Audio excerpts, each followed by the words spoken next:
Saudari-saudara, berjumpa lagi dengan saya Vidi dalam renungan harian pagi. Hari ini hari Jumat tanggal 12 Februari 2021.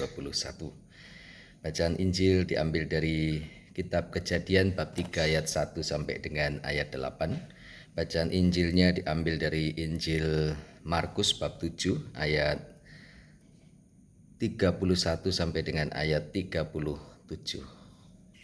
Saudara-saudara, hari ini juga bertepatan dengan Hari Raya Imlek bagi umat beriman, saudara-saudara yang merayakannya. Kongsi Fatsoy, selamat tahun baru. Saudara-saudara yang terkasih, apa yang menjadi tawaran inspirasi untuk permenungan kita di Hari Raya Imlek atau tanggal 12 Februari 2021 ini? Saya menawarkan permenungan diambil dari dua sumber. Yang pertama dari kitab Kejadian, bacaan pertama bab 3 ayat 1 sampai 8. Nanti yang kedua saya kaitkan dengan Injil Markus bab 7 ayat 31 sampai dengan ayat 37. Bagaimana itu? Saya mengambil kata kunci dari bacaan pertama adalah bersembunyi. Siapa yang bersembunyi? Manusia-manusia pertama Adam dan Hawa. Mengapa mereka bersembunyi? Karena mereka tahu bahwa mereka telanjang. Mengapa mereka tahu bahwa mereka telanjang? Karena mereka makan buah yang dilarang oleh Tuhan. Semua boleh dinikmati kecuali buah yang ada di tengah-tengah taman itu. Setelah makan, mereka sadar bahwa mereka tanpa busana, mereka malu, mereka mengambil cawat, mereka bersembunyi. Bahkan ketika mendengar suara Tuhan di taman itu yang datang, ada rasa takut, ada rasa malu, mereka langsung bersembunyi, tidak terang-terangan. Saudari-saudara, kalau perasaan takut, perasaan malu, lalu kemudian bersembunyi atau menyembunyikan sesuatu, biasanya dilakukan karena ada perasaan salah, atau setidak-tidaknya kita melakukan sesuatu yang kurang benar, bahkan tidak benar, atau salah, atau keliru. Hal ini bukan terjadi Anda, saya, kita pada zaman ini. Ini sifat manusiawi yang sudah dialami sejak zaman dahulu kala sampai dengan manusia-manusia pertama yang dikisahkan dalam bacaan Alkitab ini. Karena mereka makan buah yang terlarang, yang tidak boleh, tetapi mereka melanggar, keliru, salah itu. Perbuatan yang keliru, perbuatan yang salah, sangat manusiawi jika ada kecenderungan untuk ditutupi, disembunyikan. Ada perasaan malu, ada perasaan takut. Sangat-sangat bisa dimengerti.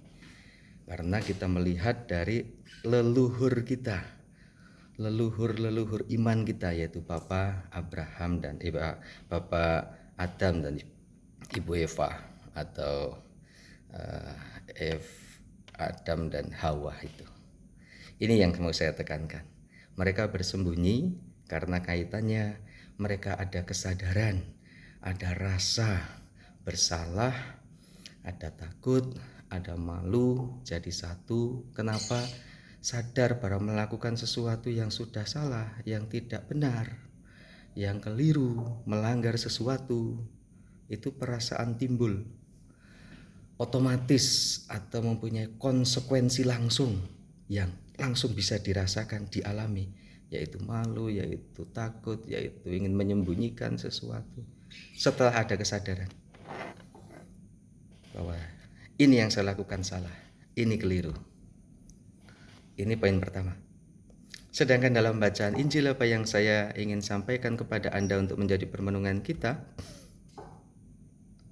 kata kuncinya Efata. Efata itu artinya terbukalah.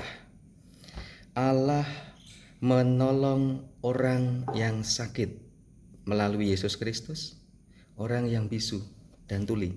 Biasanya orang kalau sakit bisu sekaligus tuli, tuli sekaligus bisu. Umumnya begitu, dan sampai zaman kita. Zaman Yesus pun, ketika Yesus ada di Sidon, itu dia melihat ada orang yang sakit seperti itu, bisu dan tuli. Dikatakan dalam bacaan Injil, Yesus menyendirikan orang itu, dia meludah, mengoles-ngoles dengan tanah ngaduk, lalu seperti perdukunan kayaknya itu. Lalu Yesus menyembuhkan, bahasa Alkitabnya membuka tali pengikat. Efata, membuka, terbukalah. Lalu Injil mengatakan bahwa ia menjadikan segala-galanya baik, yang tuli dijadikannya mendengar, yang bisu dijadikannya berbicara.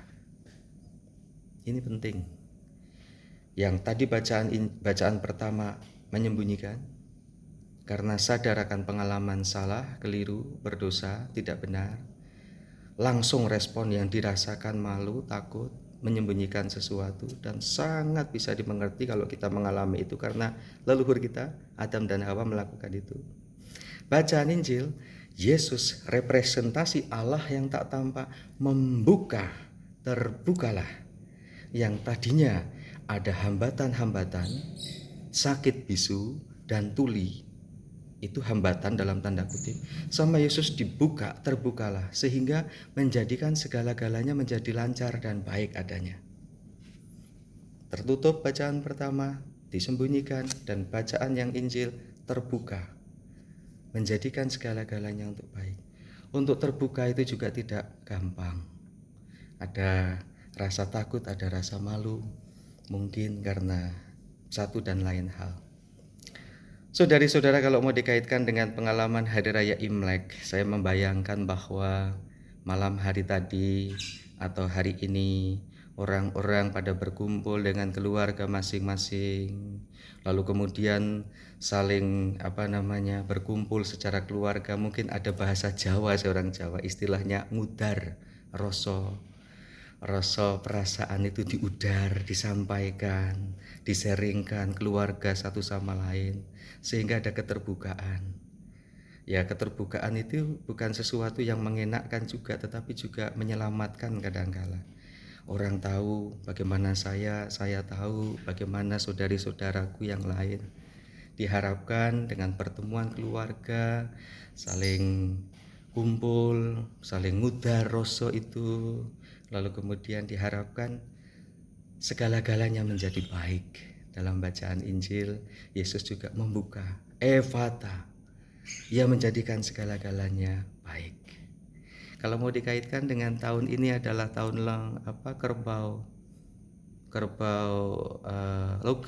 logam. Kerbau itu kan lambang dari binatang yang kerja keras ya. Meskipun kesannya lamban, tapi bukan soal lambannya, tapi soal tahan lamanya sebenarnya. Kalau dibandingkan dengan sapi, lebih tahan lama kerbau, meskipun terkesan lamban.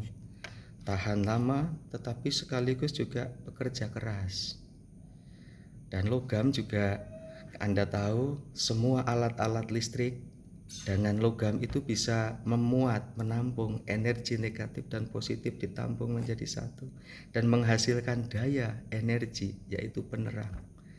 Ini saya bukan orang Tionghoa, orang Jawa yang bisa mengotak-atik gaduk. Moga-moga kita maknai tahun kerbau logam ini dengan bacaan Injil dan bacaan pertama. Silahkan Anda ambil hikmahnya, dikaitkan dengan khusus Hari Raya Imlek. Sekali lagi, kongsi Facoy, selamat tahun baru. Tuhan memberkati.